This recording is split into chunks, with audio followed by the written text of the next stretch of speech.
All right, friends, let's begin. It's already what is it? Okay. So this week's Parsha, the last Parsha of Sefer Shmois.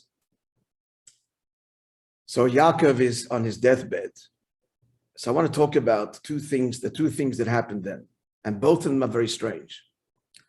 The first one is, so Yosef, his son, brings his two children born to him in Mitzrayim, Menashe and Ephraim. Menashe is the firstborn, Ephraim is the second one. And Yaakov, who had been told by Hashem that Hashem gave him this gift and told him that the tribes, so there's going to be, you'll have 12 sons, there'll be an extra portion as well that I'm giving to you, and Yaakov gives this to Yosef. So Yosef's tribes divide into two, Ephraim and Menashe. So in the end, it's kind of, if you count Yosef plus Ephraim and Menashe, but Yosef, Ephraim and Menashe really are Yosef's tribe portion gets two portions in that Yisrael, and they're also considered part of the 12 tribes. Levi didn't have a portion in the land, so it's still 12 portions in the land of Israel, but in the end it's 13 tribes, as it were. Yosef being divided into two.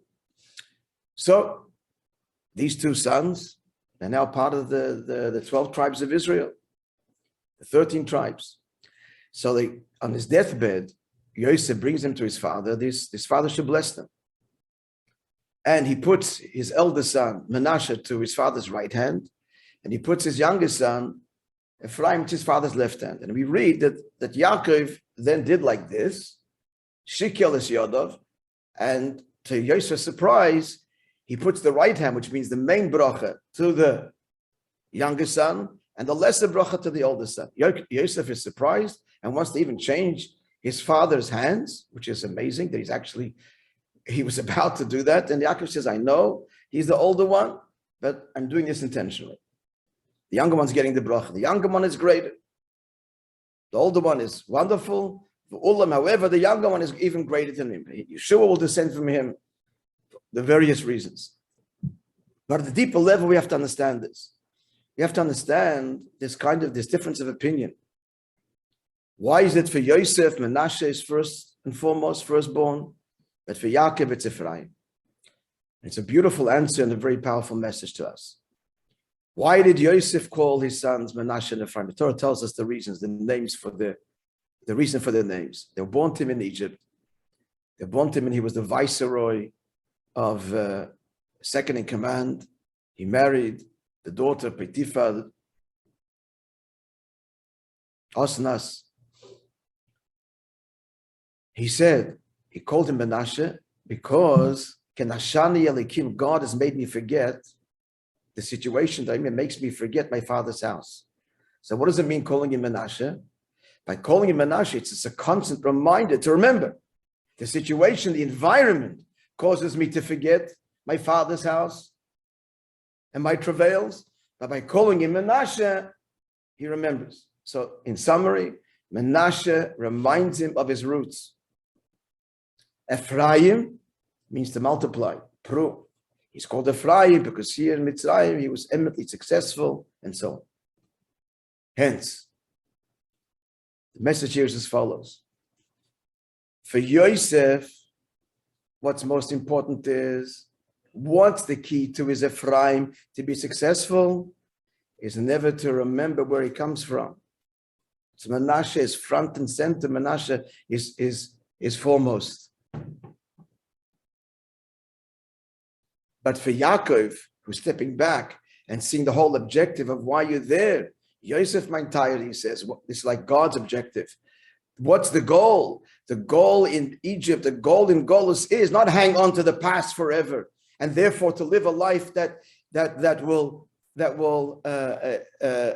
detach us from the environment, because you're always hanging on to recreating what you had at home. No, Ephraim, you're there in Mitzrayim to transform it.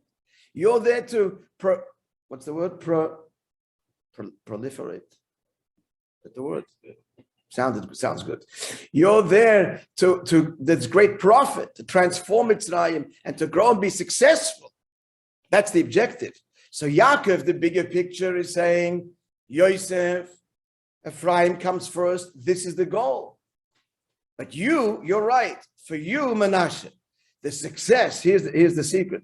The success in being in the world and transforming it is to remember we don't belong here. That's the secret. The secret is to be a Manasseh. We're in Mitzrayim. That's what Yosef has to hang on to. But Yaakov is looking at the objective. The objective is the Ephraim itself, the success, the transformation, bringing godliness to Mitzrayim and transforming it and taking out its treasures at the end. The end, the Yidden left with the great treasures, depleting it, that's elevating all of the sparks. That's the end goal and the objective. And that's what Yaakov is looking at. And it's also a message to Yosef. Remember, this is the goal. As much as and true, in order to achieve that, you must always be connected. So in simple language, it means that we have to know that we are strangers until the world and the world reminds us of that in case we forget. No matter how successful, how much we look like everybody else, on a dime, they'll turn around and say, you are an alien and a foreigner. Nazi Germany, Spain, too many painful examples of that. But that is our success.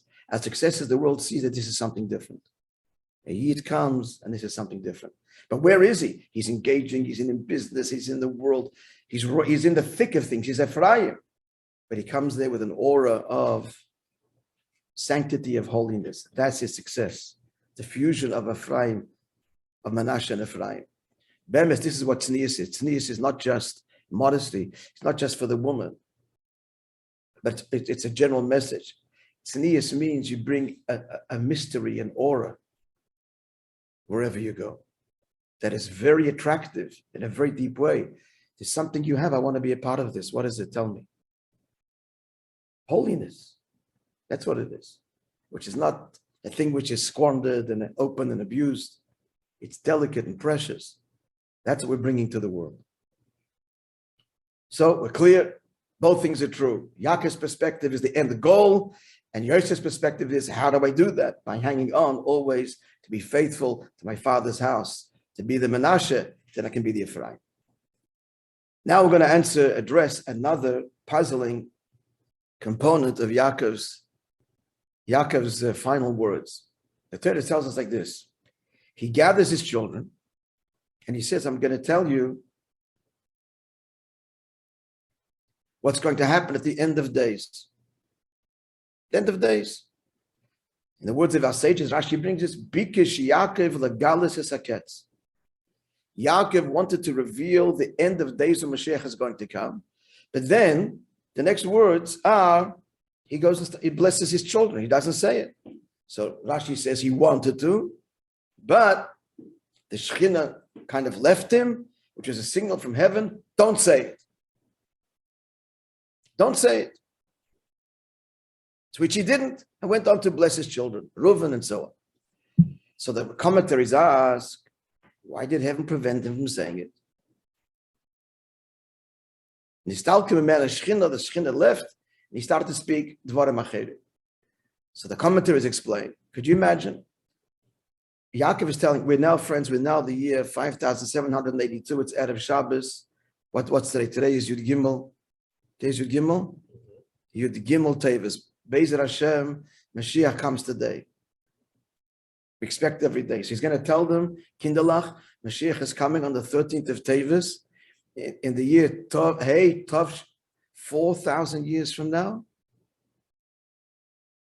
If this was the knowledge that was passed down to Eden, then that would be the most devastating piece of information. First of all, what? 4,000 years till finally the world's rectified? And moreover, so why even bother? For the thousands of years, why even bother to work towards redemption? It's not happening until the year 5782 on the 13th of Tevis, Friday at 6:45. It's devastating news. And it would just pull the plug from any motivation. Why bother? Why try? That's why heaven stopped him. So now the Rabbi asks, Yaakov didn't appreciate this? You need heaven. Yaakov bikish lagalis as a ketz. Yaakov wants to reveal the end of days, but heaven prevents him for the reason we just shared. But surely Yaakov himself would appreciate this. Why would he want to say, reveal such information that it's only devastating? Information that only deprives us of motivation, of hope. Hope. What sustained us? Sustained even in the darkest moments is this Mashiach must be coming. The hope itself is so valuable. So therefore, the Rebbe explains a Meidike thing.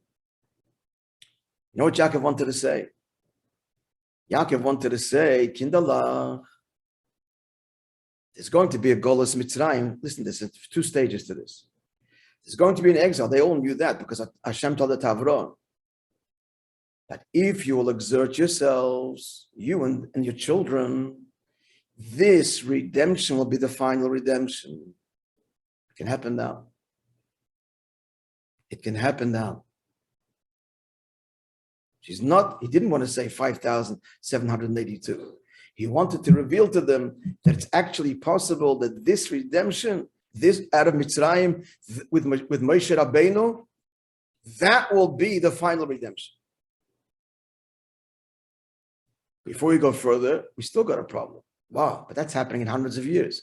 True, it's not 4,000 years later, but it's still way after their lifetime. 210 years in Golus. So why would he want to say that? That's still somewhat crushing. So listen to this, he's going to say even more. He wanted to tell them this secret.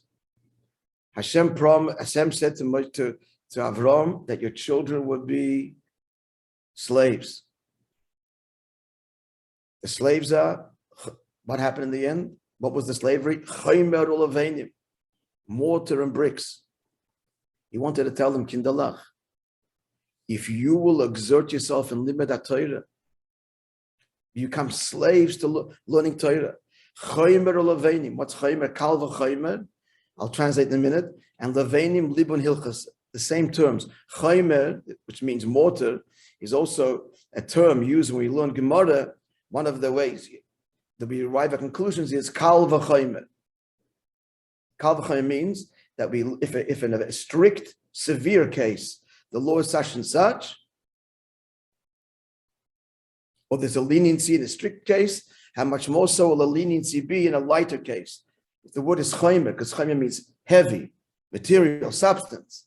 So kal v'chaymer, if you'll exert yourself in Torah study, that's the mortar. What's the libun, the bricks? Libun Hilchas' expression in the Gemara, it means to whiten.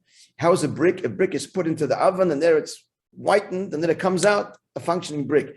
To come to the final halacha, it's a whole process of finally going through the whole process and burning off the dross, the unwanted material, and the final distilled conclusion. So he wanted to tell them that you can be yotze, the whole shibud, the whole so-called slavery, Mitzrayim, you now, by what? By your exertion, the yoke of Torah and toil day and night in Torah study, in building Torah, not pyramids for Pharaoh, but edifices of Torah. And Mashiach now. So why? So now that's wonderful.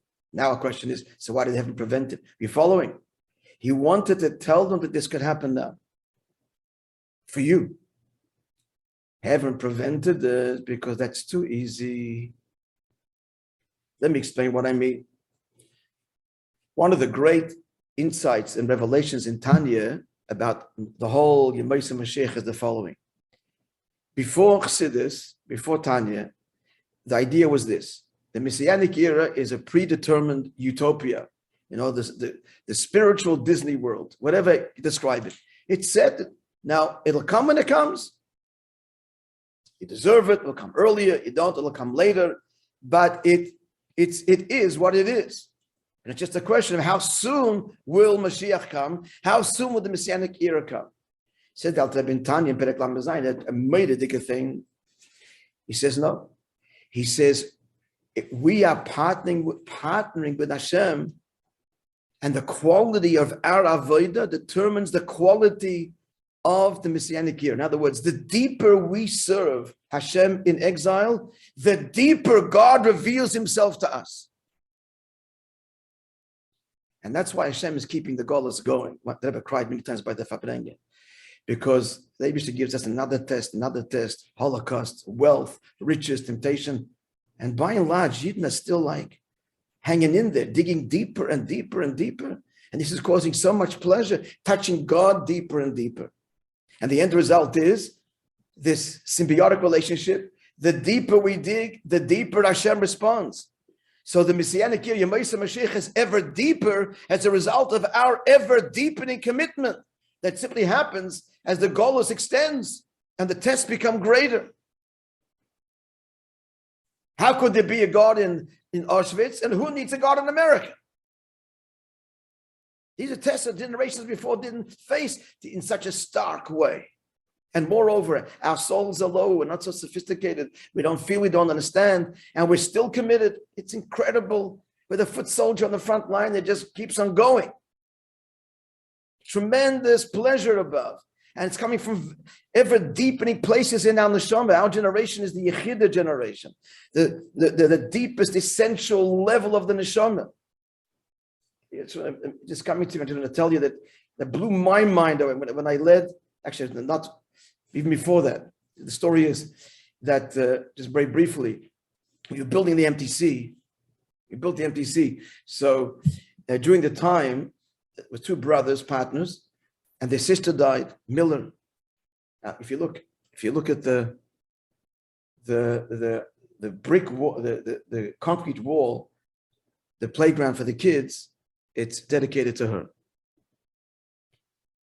Two children learn in Bialik.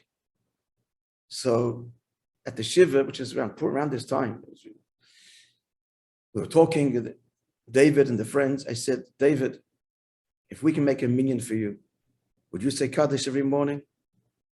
And the kids, guys, would you come? It's half an hour before. Sure. And so for 6 months till the end of school, I went every day to Bialik. We had a breakfast sent in. That's how the minyan began. And in the library, we had a minyan. We didn't do it, the whole davening. We said Shema, whatever. And he and his sister also, there was a little mechitza. She said Kaddish and he said Kaddish. That's how the whole minyan began. And thank God now Chabad got involved. Chabad got said, look, there's an official minyan every morning. So during that time was the March of the Living. The kids went to Auschwitz and came back. I couldn't believe kids came back inspired. Inspired. One kid started putting on tzitzis. So I asked her, what was the biggest inspiration? The most inspiring one? Thinking about the Koisel, I don't know. The kid says to me, the Kaddish in Auschwitz. I'm thinking, if there's one place in the world that says there can't be a God, it's Auschwitz. And that's where you find faith. This is beyond all calculation. This is the deepest expression of the soul being one with the Eibishter. That was the most inspiring thing. And that's what it is. Then I went and took the children myself. I saw this. This stirs not just, pride. Well, anyway, we have guns and we'll never again. It's not just a never again thing. It's a really deeply spirit. This is the Yechidah. So why did Hashem take away? Why did Hashem take this away from Yaakov? Yaakov, he wants it to be good for Yidden right now. It's not. This is God's cheshbon. It's God's calculation. It's got to be deeper. In the words again of Leonard Cohen. Leonard Cohen became, at the end of his years of putting on film, Leonard Cohen has one of the lines in the last song that he wrote, you want it darker. You want it darker. Did it deeper, deeper, deeper. So that's why heaven took away, because it would just be too, it wouldn't have demanded so much of them. And therefore what? The Moishe Mashiach then would have been a much shallower Moishe Mashiach. God's revelation in kind would have been much more external, much shallower compared to the thousands of years of deep and deep and deep commitment and sacrifice and avodah. And the Rebbe concluded this extraordinary talk in saying, that was then. That was then. So heaven, again, Yaakov is a father, a tata. Let it be good for Yidden now. Go out of Golus now, and that's all, as soon as possible. The Shechina, the Eivish days, his cheshbonos, no, it's got to be darker, it's got to be deeper. They have to go through so much, because in the end, we're going to be so deeply connected. But now the Rebbe said, and he was crying when he said it. He said, that was then, it was 4,000 years ago. Now he's saying, Kinderlach, you should know the time is now. And all the Gedolei Yisrael, and not just the Rebbe, said this. Now Mamish is the time. And all we have to do is the last, even the Rebbe said, even we did that already, like, what are you waiting for? Yidden have shown you their commitment, their avodah. I mean, you think even further. And we see this every day. Shluchim see this every day. How Jews, no upbringing, no connection, no education. And we put out there, it's a Chanukah, and they want to light the menorah, they want to identify in some way, where's this coming from? Why would you want to do this? It's coming from the deepest place of the neshama. So the Rebbe says, now's the time to say, it is now. In fact, it is, because we have arrived. And now each one of us has to exert herself just a little bit, whatever it's required, and to actually bring the redemption in actual fact for all of us. Have a wonderful day, everybody, a wonderful Shabbos.